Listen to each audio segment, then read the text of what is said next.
बिस्मिल्लाहिर्रहमानिर्रहीम। जमातों में इख्तलाफ राय की इजाज़त होनी चाहिए, और जहाँ आपको लगता है कि आपकी बात लीडरशिप नहीं सुन रही है, उस वक्त इख्तलाफ करके किनारा कशी इख्तियार कर लेनी चाहिए। मोहम्मद ज़ुबैर साहब बड़े एतमाद के साथ मियां नवाज शरीफ साहब को बहुत लंबे अरसे तक डिफेंड करते रहे। मेरी लंदन में उनसे मुलाकातें भी हुई है, हमने उनको कवर भी किया है। मुझे लगता यही है कि एक भाई असद उमर थे, वो पीटीआई में थे और ये मुस्लिम लीग नून में थे, और बड़ा मुश्किल था, इनके घर में भी बड़ा अख्तिलाफ रहता था, लेकिन इसके बावजूद वो डटे रहे। और मियां नवाज शरीफ साहब 4 साल यहाँ खुद साख्ता ट्रायल में या इलाज के लिए आए थे। उस वक्त उन्होंने उनका बड़ा भरपूर दफा भी किया, और फिर कहा जाता है कि जनरल बाजवा और उनके दरमियान जो पहली डील बनाई थी, पीडीएम की जब हुकूमत बनी, तो उनका बड़ा किरदार था। कुछ लोगों के ज़मीर जाग जाते हैं, और कुछ इक़्तिदार के नशे में वो बिल्कुल ही सारी चीज़ें जो है भूल जाते हैं।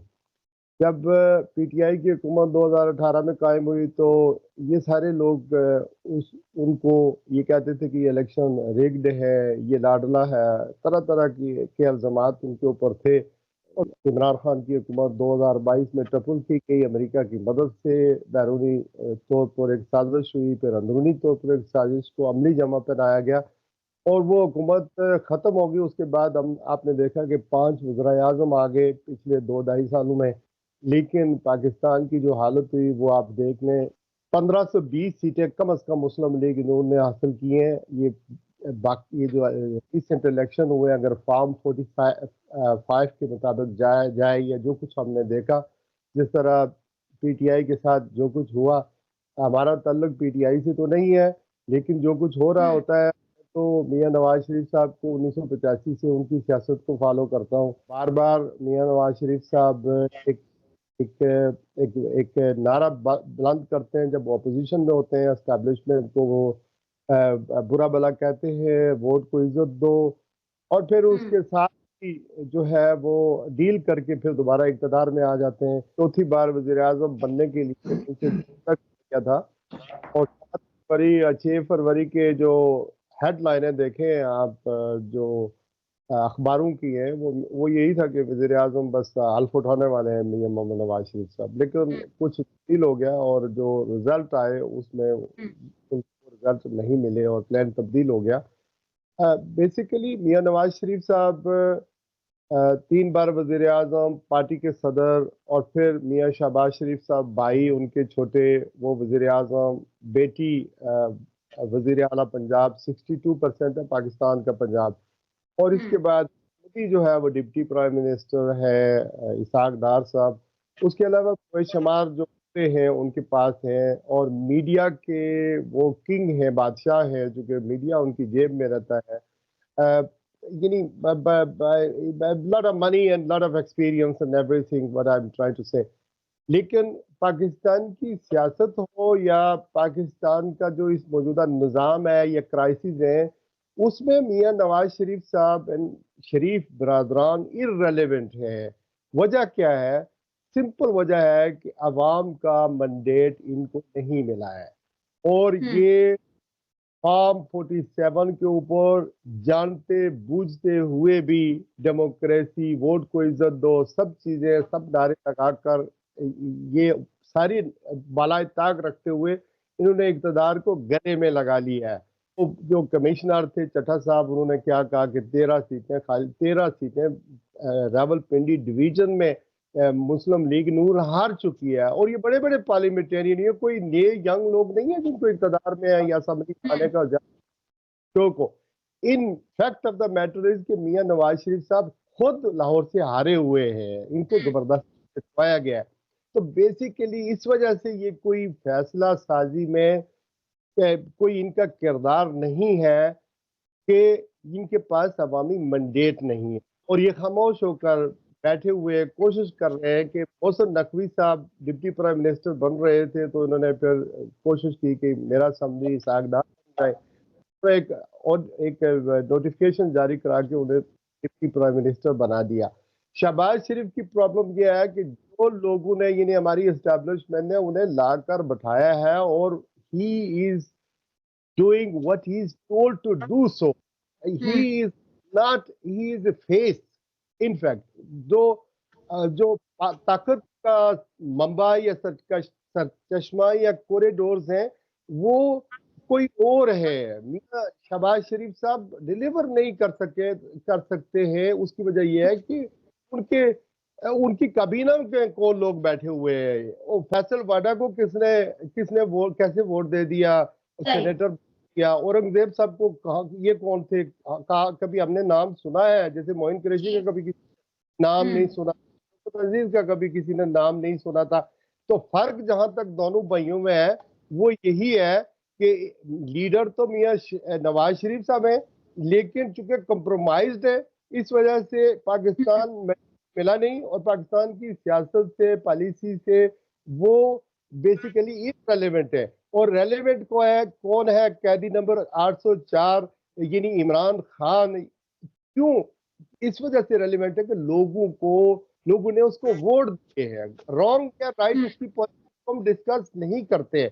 तो जिसका मैंडेट होता है, के पास अवाम की ताकत होती है, वही मैटर करता है ना। वही देखें, 12 तारीख को बजट पेश होना है, 12 जून को, और ये बजट आईएमएफ की डिक्टेशन के मुताबिक चल रहा है। अभी जो अगर 50 चीजें हैं ना, 50 चीजों में से 10 चीजों की कीमतें कम हुई हैं। यानी दाल, ये चावल है, आटा है, घी है, तेल है, ये कुकिंग ऑयल वगैरह, इसकी कीमतें या पेट्रोल की कीमतें थोड़ी कम कर दी हैं। 40 आइटम्स ऐसे हैं 50 में से जिनकी कीमतें बढ़ी हैं। मसलन मैं आपको एक सिंपल मिसाल देता हूँ।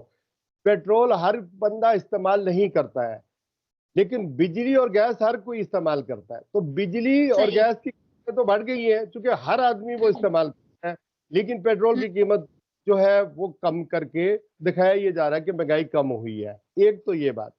दूसरी बात ये कि पंजाब के अंदर मीडिया पर और पब्लिसिटी पर ज्यादा पैसे खर्च हो रहे हैं। ये नो डाउट कि अगर फैमिली में कोई यानी लीडर बन सकता है या कोई डिलीवर कर सकता है या जिसमें कुछ कोई शख्सियत की मालिक है तो वो मरियम ही है जो डिलीवर कर सकती हैं। लेकिन इनका सर्वाइवल जो है मुस्लिम लीग नून का, वो यही पंजाब है कि वहां पर डिलीवर करके आगे चले। तो वहां पर जो जितने भी मियां नवाज शरीफ साहब खुद देख रहे हैं उस हुकूमत को, पंजाब वाली को, उसके अलावा जितनी इनके सीनियर मियां नवाज शरीफ साहब के लोग थे वो भी उनके एडवाइजर बने हुए हैं। लेकिन पंजाब सिर्फ लाहौर नहीं है, पंजाब सिर्फ माल रोड नहीं है, पंजाब सिर्फ मॉडल टाउन नहीं है। पंजाब जो है, पीछे वाली गलियां देखें कि वो कितनी वीरान है। पंजाब तो जनूबी पंजाब के हालात देख लें कि रहीम यार खान है, लिया है, मल्तान है, ये जो दूसरे इलाके हैं, वहां क्या कुछ डिलीवर हुआ है? कुछ उन लोगों को कोई रिलीफ मिला है? आज भी वो कसम पुरसी की हालत में वो लोग रह रहे हैं। बड़ा अच्छा डिलीवर कर रही हैं, वो फोटो सेशन बहुत अच्छे दे रही हैं। अगर पुलिस वालों की वर्दी हो और ये पब्लिसिटी स्टंट मिल जाए तो ये मीडिया तकसीम करने वाले मियां नवाज शरीफ साहब ही हैं। और ये लिफाफा जो है ना, इसकी इस्तेलाह भी मियां नवाज शरीफ ने इस्तेमाल की है। और ये मीडिया को ब्राइब भी 6 तारीख को या 7 फरवरी को जब इलेक्शन से पहले एक ही हेडलाइन थी कि मियां नवाज शरीफ साहब अगले चौथी बार वज़ीर आज़म। तो ये मैं एक सेक्शन की बात कर रहा हूँ, सारे मीडिया के बारे में नहीं कर रहा हूँ। आज भी बहुत सारे साथी हैं जो हक सच के साथ खड़े हैं और बगैर किसी एजेंसी के, बगैर किसी पार्टी के पे रोल के बगैर काम करते हैं और हक को सच की बात करते हैं, आवाम को राह दिखाते हैं। और ये मुल्क और कौम के लिए है, ये ऐसा होना चाहिए। मीडिया को अपने गंदे कपड़े धोने चाहिए उस सेक्शन को जो पार्टियों के या मुक्तदरा के पे रोल पर यानी मिसलीड करते हैं। एक तो जो कि पाकिस्तान में साफत करना मुश्किल है और अब हमें तो अभी तो सोशल मीडिया पर भी क्रैक डाउन हो रहा है कि करने की जा रही हैं। ट्विटर बंद है, जिसकी मैं मजम्मत करता हूँ। सोशल मीडिया बंद नहीं होना चाहिए, ये एक रेवोल्यूशन है, इसके साथ इसको प्रमोट करना चाहिए। एक तो ये बात। दूसरा, जहां तक बजट की आपने बात की, देखिए अभी जो आईएमएफ की शराइत है ना, उसके मुताबिक हम बजट नहीं बनाना है, बल्कि बजट ही आईएमएफ ने बनाकर हमें देना है और हमने सिर्फ ऐलान करना है। ये है یہ ہے سارا کچھ. ابھی چونکہ اسپیس ہوتی تھی نا جب ہم بجٹ بناتے تھے اور پھر پیش کرتے تھے, وہ اسپیس ابھی آئی ایم ایف نے ختم کر دی ہے. ٹھیک ہے, تو صرف بجٹ پیش کیا جائے گا جو آئی ایم ایف نے پہلے ہی بنا دیا ہے. شروع میں جو بھی تحریک چلتی ہے, جو بھی الائنس بنتے ہیں, وہ بڑے عام سے لگتے ہیں, لیکن ہم نے دیکھا ہے کہ جو بھی الائنس بنتے ہیں وہ بعد میں کہیں نہ کہیں ان کا جو منزل ہوتی ہے وہ حکومت کے لیے ٹف ٹائم کے لیے ہی ہوتی ہے. ابھی چونکہ گرمیاں ہیں, جون ہے, جولائی ہے, بہت زیادہ گرمی ہے, پھر بارشوں کا ہو جائے گا, کوئی تحریک کوئی احتجاج اس طرح کا چل نہیں سکے گا. لیکن الائنس جو بن رہے ہیں, جس طرح کی فائرنگ ہو رہی ہے, جس طرح یعنی لفظوں کی فائرنگ ہو رہی ہے ہمارے ملک کے جو حالات ہیں, اس کے لیے تو ضروری یہی ہے کہ ہماری مقتدرہ کو سپیس دینا چاہیے, چونکہ اداروں کی عزت وہ بہت ہی یعنی برا حالات ہیں. عوام جو ہے وہ کچھ اور چاہتی ہے. پاکستان کے ایشو ہے, سیاسی عدم استحکام ہے, ملک میں سرمایہ کاری نہیں آ رہی ہے, غربت ہے, مہنگائی ہے, بہت ساری چیزیں ہیں. اور پھر سیاسی طور پر اگر استحکام نہیں ہوگا تو معاشی استحکام نہیں ہوگا. گرینڈ الائنس بنے گا یا جو ہماری مقتدرہ کے بارے میں جو تقریریں ہوتی ہیں, مولانا فضل الرحمان جو کہہ رہے ہیں, اچک زئی صاحب جو کچھ کہہ رہے ہیں, پختون بیلٹ جو کچھ کر رہا ہے, ہونا تو یہ چاہیے کہ قیدیوں کو, سیاسی قیدیوں کو رہا کیا جانا چاہیے. عدلیہ کو ڈکٹیٹ نہیں کیا جانا چاہیے. اور الائنس کو حکومت, دیکھیں حکومت جو ہوتی ہے وہ جو کنفرنٹیشن ہوتی ہے یا جو اپوزیشن کی تحریک ہوتی ہے اس کو ڈیفیوز کرتی ہے حکمت سے, تاکہ ملک آگے چلے. حکومت کے پاس دینے کے لیے نیگوشیشن کی پاور ہوتی ہے, لیکن اپوزیشن ہمیشہ ان کو انگیج کرتی ہے, کنفرنٹیشن کی طرف جاتی ہے, چونکہ اس سے ان کی سیاست چلتی ہے. تو یہ جو گرینڈ الائنس بنے گا, اگر حکومت نے اس کو ڈیفیوز نہ کیا, حکمت عملی اختیار نہیں کی, سیاسی لوگوں کو رہا نہیں کیا, کیس ختم نہیں کیے, بوگس قسم کے,